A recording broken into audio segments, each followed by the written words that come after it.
Assalamualaikum warahmatullahi wabarakatuh. Mohon izin, saya Reza Faizal Huda dari kelas AK 607 izin memaparkan terkait analisis dan evaluasi resiko implementasi Korteks Administrasi Sistem DJP.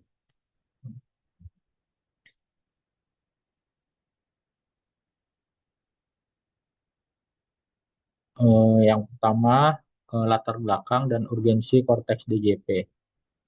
Sistem inti modernisasi perpajakan. Pertama, penerimaan negara. Pajak menyumbang lebih dari 70 sampai 80% pendapatan APBN. DJP mengimplementasikan Korteks untuk meningkatkan tax ratio, efisiensi, dan transparansi nasional. Yang kedua, transformasi digital mengintegrasikan 21 proses bisnis utama perpajakan menggantikan legacy system, menangani puluhan juta transaksi simultan secara terhubung ke ILAP dan IRP dunia usaha. Yang ketiga, tantangan transisi, risiko sistem crash, kegagalan migrasi data, dan kendala adopsi berpotensi memicu shortfall fiskal dan mengganggu arus kas bisnis. Yang keempat, landasan kajian yaitu mengacu pada PMK nomor 222, PMK 01 tahun 2021 dan ISO 31000 untuk pemetaan risiko komprehensif. Selanjutnya, profil dan mandat strategi DJP. Yang pertama, ikhtisar dan visi misi organisasi. Institusi utama fiskal, DJP di bawah unit eselon 1 Kementerian Keuangan Republik Indonesia, pengumpul penerimaan negara terbesar, yaitu 70-80% APBN. Visi utamanya yaitu menjadi institusi penghimpun penerimaan negara terbaik demi kedaulatan dan kemandirian bangsa. Selanjutnya, misi strategisnya yaitu merumuskan kebijakan adil, menghimpun penerimaan berkepastian hukum, serta menyediakan pelayanan modern berbasis teknologi. Tugas dan fungsi utama DJP yaitu pengawasan dan pelayanan, melayani pendaftaran WP, pemrosesan laporan SPT, dan penerbitan dokumen perpajakan resmi.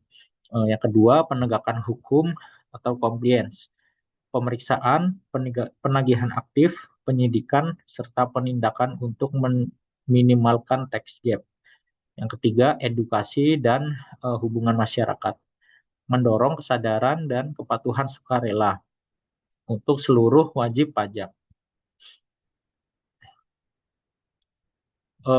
Selanjutnya yaitu identifikasi resiko.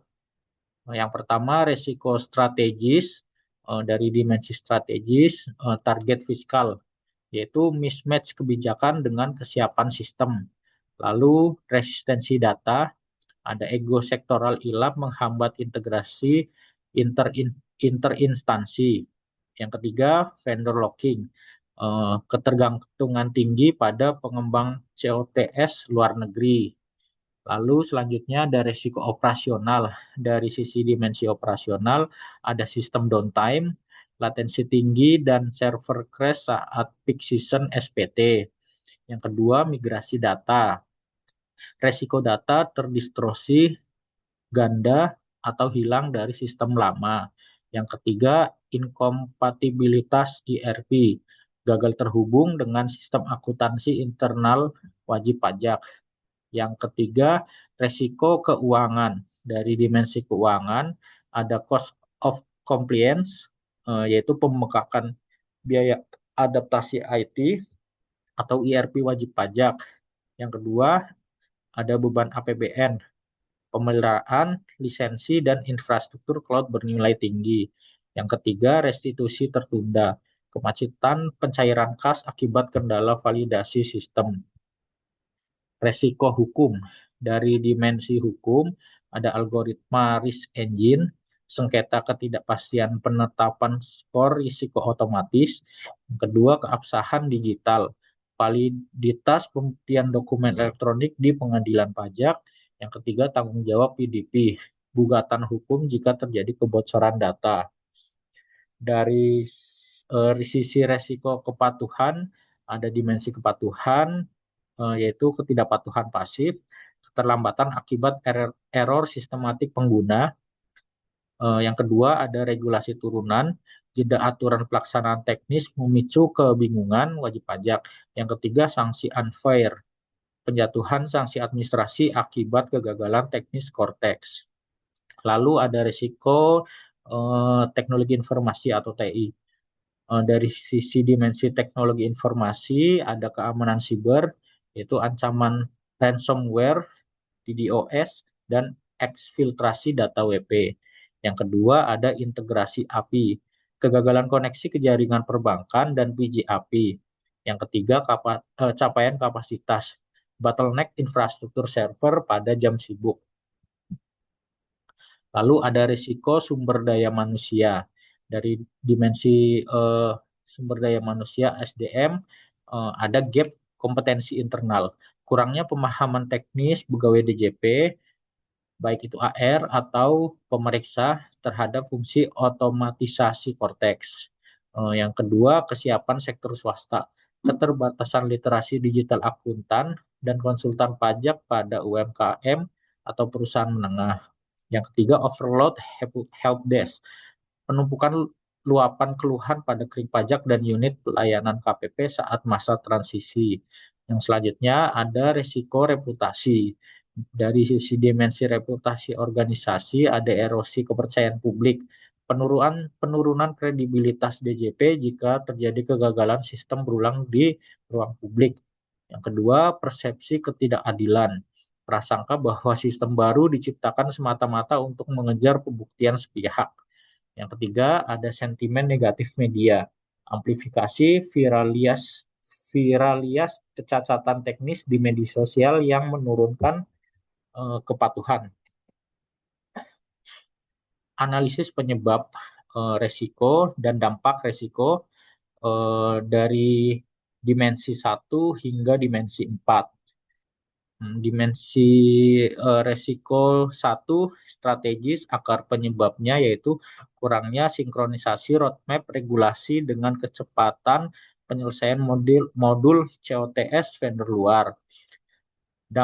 Dampaknya yaitu potensi retak integrasi data antar lembaga serta ketergantungan lisensi eksternal jangka panjang. Dari dimensi operasional, akar penyebabnya yaitu lonjakan trafik simultan di masa SPT dan akumulasi data historis yang belum sepenuhnya tersanitasi. Dampaknya, sistem freeze, kegagalan unggah e-faktur, serta gangguan proses rekonsiliasi pembayaran. Dari dimensi keuangan, akar penyebabnya yaitu tinggi spesifikasi infrastruktur IT, wajib pajak, dan beban biaya kustomisasi middleware ERP. Dampaknya menambah beban operasional dunia usaha dan menunda arus likuiditas restitusi wajib pajak. Dari dimensi hukum, akar penyebabnya yaitu desain algoritma risk engine tertutup atau black box dan regulasi bukti digital yang belum sempurna. Dampaknya potensi lonjakan sengketa pajak dan resiko kerentanan gugatan kebocoran data pribadi. Selanjutnya dari dimensi kepatuhan ada akar penyebabnya perubahan UI UX drastis tanpa didahului periode uji coba komprehensif bagi seluruh profil wajib pajak. Dampaknya ada keterlambatan pelaporan secara tidak sengaja yang memicu denda administrasi tidak adil. Dari sisi teknologi, arsitektur API belum sepenuhnya terisolasi dari ancaman luar dan keterbatasan bandwidth server. Dampaknya, risiko eksfiltrasi data sensitif, serangan DDoS, serta gagal transaksi perbankan. Dari dimensi sumber daya manusia, akar penyebabnya program bimbingan teknis masif belum menjangkau seluruh lapisan pegawai KPP dan wajib pajak UMKM. Dampaknya penumpukan berkas layanan, kelambatan eskalasi tiket, dan resistensi internal pegawai. Dari dimensi reputasi organisasi, akar penyebabnya, mekanisme komunikasi krisis serta manajemen klarifikasi isu publik DJP yang lambat. Dampaknya, krisis kepercayaan masyarakat terhadap transformasi digital dan reformasi perpajakan. Selanjutnya ada kerangka penilaian likelihood dan impact. Skala penilaian menurut PMK nomor 22 tahun 2021, probabilitas likelihood diukur dari skala 1 sangat jarang hingga 5 hampir pasti terjadi. Selanjutnya dampak atau impact diukur dari skala 1 sangat rendah hingga 5 sangat tinggi atau bencana.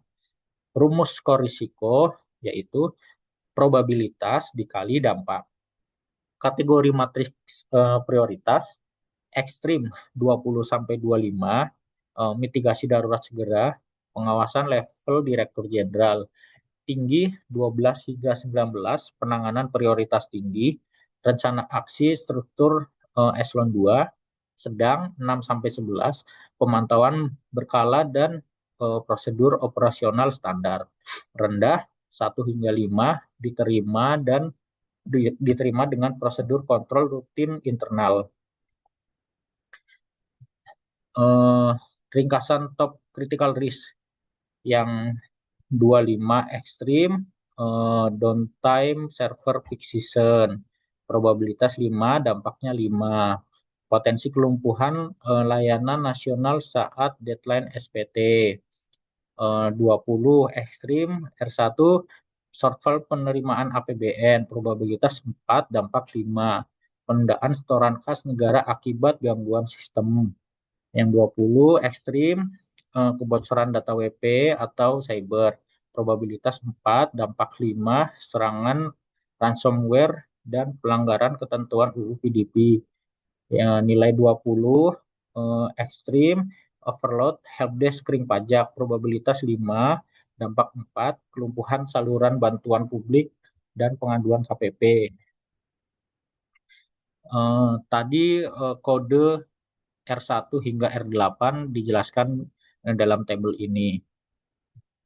Yang ekstrim yaitu shortfall penerimaan, distorsi arus kas wajib pajak, skor 20, downtime dan latensi server, masa peak season dengan IDR 4, operasional IT dengan skor 25. Level resiko tinggi ada 4, yaitu resistensi data atau ego sektoral ILAP. Skornya 12. Lalu kegagalan migrasi dan sanitasi data historis, skor 16. Inkompatibilitas ERP dan sistem akuntansi wajib pajak, skor 12. Pembengkakan cost of compliance wajib pajak, skor 12, nilai tinggi.